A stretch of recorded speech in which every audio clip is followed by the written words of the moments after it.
दोस्तों, वो दिन आया मेरी जिंदगी में। धन्यवाद, मेरे साले साहब ने आकर के मुझे प्लान दिखाया फोल्डर पर, वही जो आपको दिखाया गया कि नहीं? मुझे भी दिखाया गया। वो पन्ना पलट रहे थे, मुझे समझ में नहीं आ रहा था। मुझे तो ये समझ में आ रहा था ये कोट पैंट है, ये साड़ी है।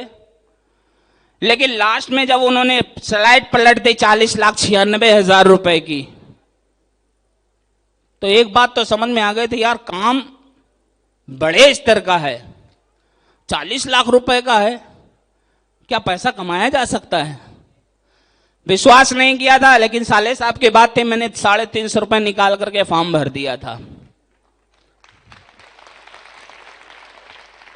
फॉर्म भर देने के बाद ही जिंदगी नहीं शुरू हो जाती। बहुत सारे लोग फार्म भर देते हैं और सोचते इसी में काम हो गया। नथिंग। मेरी जिंदगी की शुरुआत मैंने सिर्फ वहां पर एक डिसीजन लिया था, फॉर्म भरने का। फिर मैं नौकरी में गया, मैं भूल गया। फोन करते थे, मैं उठाता ही नहीं था। क्या जरूरत यार, 8,000 रुपए का चूना लग सकता है, क्योंकि 8,000 रुपए लगाने थे। यस या नो? लेकिन एक डेट थी, दिल्ली के अंदर ऐसे एक प्रोग्राम था और मुझे उस प्रोग्राम के लिए बार बार बुलाया जा रहा था। मैं बोल देता था छुट्टी नहीं है या छुट्टी मिलती नहीं है, दिल्ली तक जाने में किराया भी लगेगा, पैसा भी खर्चा होगा। तो ऐसा मैं सोच लेता था और बार बार पीछे पड़े रहते थे, तो मैं ऐसे बहाने मार दिया करता था। लेकिन कहते हैं जब ईश्वर को जो मंजूर है वो होना रहता है। मेरी मैडम ने मोटिवेट किया, बोले एक बार देख तो लो, जाकर के देखने में क्या जाता है। यस या नो? मैडम जब बोलने लगे तो जाहिर सी बात है सोचना पड़ जाता है, क्योंकि वहां पर तो हम पसीने बहा रहे थे। बोला ठीक है, ज्यादा नहीं 700 रुपए मेरी जेब में थे और कुछ पैसे का इंतजाम मैं करके दिल्ली गया। समथिंग 4,000 रुपए के आसपास मैं जेब में लेकर के गया था। काम समझ में आ गया तो वहीं पर दे दूंगा और नहीं तो वापस चला आऊंगा। दिल्ली गया तो कोई स्लीपर तो रही नहीं होगी। नॉर्मली जनरल के डिब्बे में घुसने भी ताकत लगती है। यस या नो? वो जनरल जैसी ताकत लगानी पड़ती है। नॉर्मल ताकत से जो है ना आदमी अंदर घुस नहीं सकता। बहुत ताकत लगाने के बाद वहां घुसा, और जब घुसा तो फिर इतने तो शरीफ हम भी नहीं थे, और जबरदस्ती जाकर के सीट तो हथिया ही ली। सीट पर बैठ गए, दिल्ली पहुंचे। अब जाना किधर, रास्ता कुछ नहीं पता, लेकिन ये फोन बड़े काम का होता है। यस या नो? काम का समझेंगे तो काम का है, वरना तो लोग फोन में लगातार क्या क्या कर डालते हैं। यस या नो? फोन लगाया तो साले साहब ने बोला इस नंबर के बस पकड़ो, यहां उतर आओ। मैंने कहा यार अजीब साला है, बोला रिसीव करने भी नहीं आया। कोई बात नहीं, हमने बस का पता किया, क्योंकि बस में माहिर थे, बस ही बस घूम रहे थे ना। बस पता किया, बस से वहां पर पहुंच गए, नहाए धोए और साले साहब ने मेरी टाई लगाई, बोला चलो। मैंने कहा चलो, जहां ले चलो, आज का दिन तो आपके हवाले है। ले गए, प्रोग्राम दिखाया। पहले तो वहां पर पहुंचे, बोले लाओ पैसे निकालो पहले तो। मैंने कहा यार पैसे किस बात के, 350 दे ही दिए थे। लेकिन लीडर भी वो किस काम का जो पैसे ना ले सके, तो मेरे से टिकट का पैसा तो ले लिया। वहां पर 250-300 रुपए का पास था।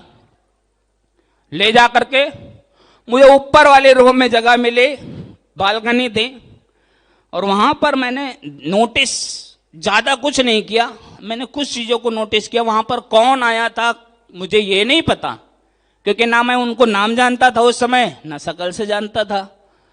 बस वहां पर जब एंट्री हो रहे थे, और एंट्री होने के बाद कुछ लोगों ने अपनी अपनी टेस्टमनी दी, अपने अपने बारे में बताया कि मैं इस बैकग्राउंड से हूं, मैं सरकारी नौकरी हूं, मैं सरकारी टीचर हूं, मैं डॉक्टर हूं।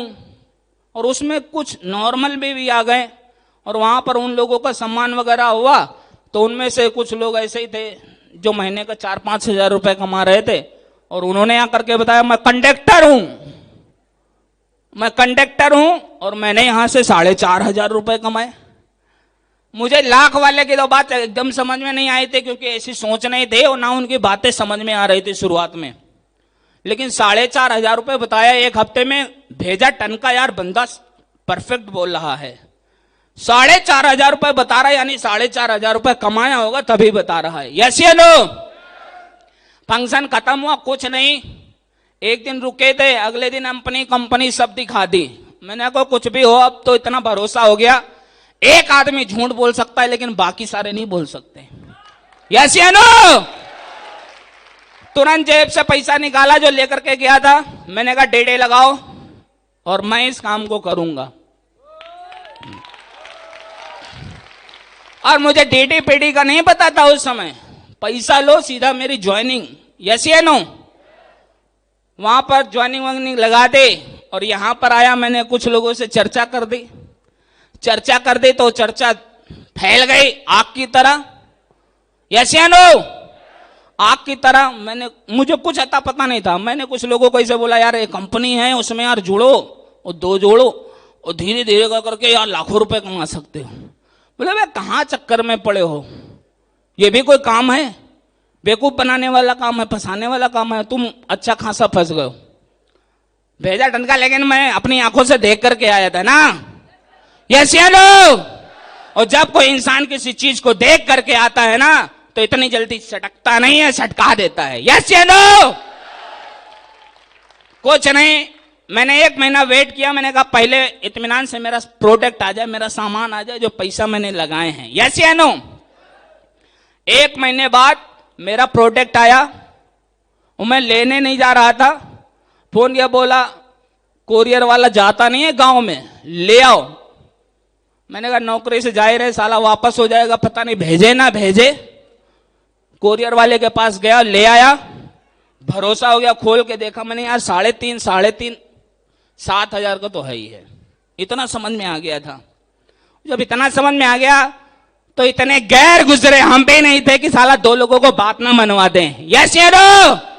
इतने गैर गुजरे नहीं थे। और इतने गैर गुजरे उस गांव या उस इलाके में भी नहीं थे कि लोग अपनी बात मान ना सके। यस या नो? लग गए। मैंने साले साहब को दोबारा बुलाया, इन्होंने 4-5 प्लान किए, उनमें से 2-3 लोगों ने ज्वाइन कर दिया और ये जा रहे थे। मैंने उनसे इनका बैग छीन लिया। मैंने कहा कुछ नहीं, मुझे आपका ये सामान चाहिए, क्योंकि पहले मेरे पास कोई आइटम नहीं था ना बताने का, मुंह से बताता था। एक कंपनी है, कंपनी का नाम भी नहीं सही तरीके से पता था। मैंने वो फोल्डर रखवा लिया, वो किताब रख ली और बैग पूरा ले लिया। उनको पैसे दे दिए उतने।